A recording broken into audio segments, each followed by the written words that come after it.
Vamos a hablar de energía, de economía, de esa simple, de la que nos llega directamente, del precio del crudo. Pero no del crudo del jamón crudo, que en este caso sí sería la economía directa, sino del precio del crudo del petróleo. Nico Gandini, ¿cómo estás? ¿Cómo nos afecta el precio del crudo, el nuevo precio del crudo? Y nos afecta, es complicado, digamos, porque hoy... Espera que tenemos un problema con el micrófono de Nico, ya lo resolvemos con vos y... Se quedó sin energía. Se quedó sin energía, El ¿te das micrófono cuenta? se quedó sin energía. El especialista en energía. No me digas que no fue una gran introducción. De Herrero, cuchillo de palo. No fue una gran introducción. Hablar del jamón crudo comparándolo con el precio del crudo. Era buenísimo. Era muy bueno. Si le hubiesen dado el micrófono, quedaba bárbaro. Ahora no parece todo bueno. Ahora sí, Nico. Vamos con el precio del crudo. En este caso, el tema del jamón crudo está bueno que baje, no es el caso en el caso del petróleo es un poco más complicado porque lo que pasó hoy, a ver, para que se entienda, se derrumbó el precio del petróleo por abajo de los $30 a nivel mundial. $30 es una cifra que no se encontraba desde 2003. Y si vos indexás, es decir, si vos haces un ajuste del precio del crudo por inflación, por lo que fue la evolución del dólar, no se había un precio de $30 desde la crisis de 1970, que es la mayor crisis que tuvo el petróleo en su historia. ¿Qué generó esto? Como sabemos, el precio del petróleo es un commodity que determina el valor de muchísimos activos. Esto provocó un desplome de la mayoría de las bolsas a nivel mundial. Estados Unidos cayó un 2,5%, Europa por arriba un 3% y China un 3,5%. ¿Y a qué responde la caída, Nico? Responde a varios factores. Yo te diría, básicamente hay dos centrales. Hay uno que es de naturaleza geopolítica, lo hemos hablado alguna vez, que el tema de la energía, el tema del petróleo, no solo debe ser pensado como, bueno, el gas que recibo a casa o la nafta que le pongo al auto, sino también desde una óptica de seguridad nacional. Hay países que dependen muchísimo del petróleo, los países del Medio Oriente, entre ellos, Arabia Saudita, Irán, Irak, que ven a la energía como un elemento que tiene que ver con su seguridad nacional, con su proyecto de país. Y lo que está pasando, y esto es un poco complejo de explicar, pero vale la pena, es que Estados Unidos, a partir del desarrollo del petróleo no convencional, le empezó a competir a Arabia Saudita. Le empezó a competir como productor de petróleo. Entonces, ¿qué es lo que dijeron los árabes? El petróleo estaba a $100, el que por ahí le gusta un poco la economía lo vas a ver en 2015, junio de 2015 estaba a $110. Desde ese momento cayó un 70% hasta $30. ¿Y esto por qué pasó? Pasó básicamente porque Estados Unidos, que es el mayor importador de energía del mundo, empezó a recuperar su producción, empezó a autoabastecerse y empezó a competir directamente con la producción de energía que sale de Medio Oriente. Entonces los árabes, ¿qué dijeron? Que esto también es necesario decirlo. Los árabes, a pesar de tener en cuestiones religiosas y demás una enorme diferencia con el mundo occidental y con la economía liberal de Estados Unidos, siempre fueron socios. Estados Unidos importa la mayor parte de su petróleo desde Medio Oriente. Es decir, siempre hubo un entendimiento directo entre Estados Unidos, Medio Oriente, Arabia Saudita en particular. Lo que hizo Arabia Saudita y marcó un quiebre por primera vez en los últimos 50 años, te diría, es empezar a meter más producción en el mercado mundial para bajar el precio del crudo y de esa manera el precio bajó de $100 a 30 y le está diciendo a Estados Unidos, bueno, ¿vos querés competir contra mí? Competí con un petróleo a $30 y no con uno a 100. Dale, es decir, vendelo barato. Dale, a ver hasta dónde llegás. O sea, yo puedo producir, mi costo de producción son $2. Es decir, yo tengo margen todavía para competir y meter más producción. $2 ¿por qué? El costo en Arabia Saudita, en promedio, de sacar petróleo son $2 por barril. ¿El barril $2? Ese es el costo. Pues por eso Arabia Saudita es lo que es. Es muy barato. Nadie puede competir contra ese costo. Nadie puede competir. ¿Por qué? Porque tiene pozos que rinden una cantidad de petróleo que no existen en ninguna parte del planeta. Una cuestión geológica, fueron favorecidos por eso y sacan una cantidad de petróleo que en otra parte del mundo no existe. De ahí sale todo eso. Entonces, claro, los árabes lo que están diciendo es, ¿vos querés competir conmigo, Estados Unidos? Bueno, competí, pero cubrí tus costos con un $30. Estados Unidos dice, no puedo competir bajo ningún concepto con ese valor, y lo que hizo fue reducir muchísimo las inversiones. Pero los árabes dicen, bueno, yo tengo margen todavía, voy a dejar que el precio baje. Por eso el precio está a $30 y algunos dicen que puede llegar hasta fines del año que viene, a fines de este año, mediados de este año, a $20. ¿Y por qué no baja el combustible? En Argentina particularmente, a nivel lado mundial, baja, sí. no, a nivel mundial sí baja. Pero no en ese porcentaje. Ha bajado mucho igual. Lo hemos explicado acá en este programa, tiene que ver con que Argentina lo que dijo es, yo no puedo seguir esa línea mundial, es decir, no puedo dejar que el precio del crudo caiga tanto porque me va a repercutir muchísimo en el nivel de actividad y en el nivel de empleos y en los puestos de trabajo que tengo, el nivel de inversión directamente. Entonces, si Argentina quiere ser un país independiente en términos de energía, necesita hacer un esfuerzo a la sociedad en su conjunto, pagando los combustibles como lo estamos pagando, más alto que en otras partes del mundo, para poder seguir permitiendo la inversión en los campos y yacimientos petroleros. a nivel mundial eso no está pasando. Bueno, el precio en Estados Unidos, la Sí. semana pasada, llenar el tanque me salió la mitad que en Argentina.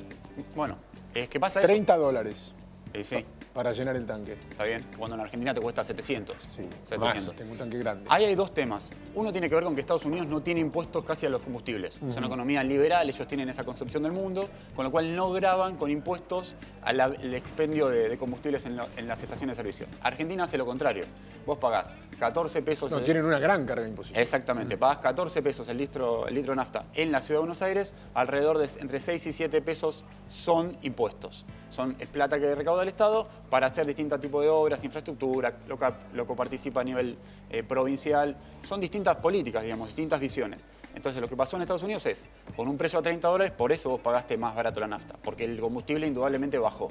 Son distintas visiones. Yo he dicho en este programa que me parece que Argentina, defendiendo, es decir, teniendo una misión a largo plazo y defendiendo la inversión en sus yacimientos, va a tener mayor autonomía en la medida que logre incorporar reservas petroleras, elevar la producción, va a tener mayor autonomía para fijar sus políticas macroeconómicas. O sea, si no, va a seguir dependiendo, como vino pasando en los últimos años, cada vez más de las importaciones Claro, de lo energía. ideal sería que llegue ese momento. Sí, por eso es tan complejo lo del petróleo. Vos, desde el punto de vista macroeconómico, vos haces un recorrido por las principales bolsas a nivel mundial y la verdad que es un viernes negro el de hoy. O sea, está siendo definido como un viernes negro porque hubo un desplome muy fuerte. De hecho, la bolsa en Argentina cayó un 6%. Desde el punto de vista, si querés, desde el gobierno argentino, quizás es una buena noticia porque la energía que importa del exterior la va a importar con un petróleo de referencia a $30. Y como todos sabemos, digamos, el precio de los combustibles está determinado por el precio del crudo, es un derivado. Entonces, la verdad que es complejo el escenario internacional. La gran variable que tiene, la gran duda, la gran incógnita es qué va a pasar con China. O sea, yo por eso te decía al principio, hay dos factores. Una, la guerra entre árabes y Estados Unidos por el control del mercado petrolero. Es decir, los árabes desafiando directamente, habiendo sido socios durante 40 años o 50 años, desafiándolo directamente a, vos querés competir, vos hablás de... En Estados Unidos se habla mucho del petróleo no convencional. ¿Viste que en la Argentina hablamos de Vaca Muerta? De este gran yacimiento no convencional. Bueno, esto surge en la medida que Estados Unidos fue capaz de desarrollar un tipo de tecnología que se llama fracking, una fractura hidráulica, que modificó enormemente, revolucionó la extracción de petróleo a nivel mundial. Estados Unidos, que era un país que perdía oferta de crudo, pasó a ser un país que va a ser independiente en términos de energía en los próximos 3 o 4 años. Porque puede extraer el petróleo. Porque puede extraer el Básicamente, petróleo. a través de su tecnología puede Básicamente. extraer el petróleo. Entonces, la verdad que el escenario tiene distintos vectores, distintos factores. Por un lado, la guerra, o no la guerra, sino la situación muy conflictiva entre Arabia Saudita, que es el líder de la OPEP. La OPEP es este cartel de productores de crudo y que agrupa a los 13 mayores productores de crudo del planeta, que son distintos, digamos. Una cosa es lo que piensa Arabia Saudita, que es un reino árabe que está parado sobre un yacimiento enorme de crudo, y un jeque dice, bueno, mira, yo tengo margen para seguir dependiendo que mi economía subsista con un petróleo a $10. Entonces, que siga cayendo. Hay otros países que integran la OPEP, como Venezuela, como Nigeria, como Algeria, que dice, che, recortemos oferta, recortemos producción. Y para cerrar, ¿esto puede cambiar el mapa del mundo o no? Sí, claramente. O sea, Claramente sí. Y es que no hay una situación donde vos digas, bueno, ¿cómo se sale de esto? ¿Se puede lograr un entendimiento nuevamente entre Estados Unidos y Arabia Saudita? ¿Cómo se saldría de esto rápidamente? Si Arabia Saudita dice, freno de mano, recorto producción, saco oferta del mercado. Y sube el precio. La demanda va a seguir más o menos así, entonces sube el precio. Se equilibran las fuerzas. Se equilibran las fuerzas. No hay ningún indicador en este momento que te permita ver o anticipar que Arabia Saudita va a hacer eso.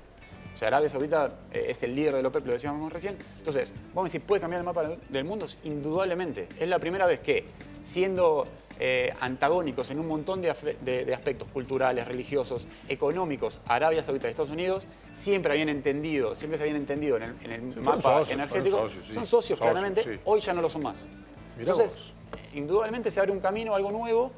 Si a eso le sumás la desaceleración de la economía china, la caída de las expectativas en cuanto a cuánto puede crecer China, que es el motor del mundo en los últimos 10 años, y la verdad que no es un escenario muy fácil de prever para dónde va a salir. O sea, está planteado así, hay por un lado dudas en cuanto a la economía china, por otro lado un desafío muy claro entre Arabia Saudita y Estados Unidos. ¿Cómo se va a resolver eso? No está muy claro todavía. Y mientras tanto, nosotros vivimos acá. Exactamente. En el llano.